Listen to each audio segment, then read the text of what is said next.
ओम नमः शिवाय फ्रेंड्स।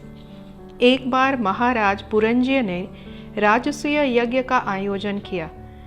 इसमें उन्होंने दूर दूर से ऋषि मुनियों को आमंत्रित किया।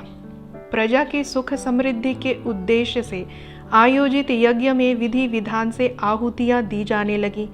यज्ञ की पूर्णाहुति का दिन आया। महाराज, महारानी, राजकुमार सभी यज्ञ मंडप में विराजमान थे। वेद मंत्रों की ध्वनि से वातावरण गुंजित हो रहा था। अचानक एक किसान के रोने की आवाज सुनाई दी।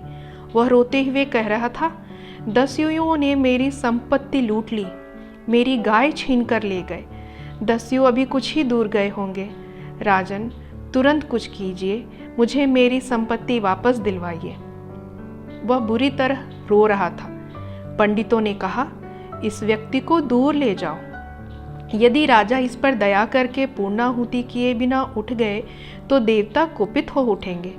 लेकिन राजा किसान का रुदन सुनकर करुणाद्र हो उठे और बोले, मेरा पहला कर्तव्य अपनी प्रजा का संकट दूर करना है।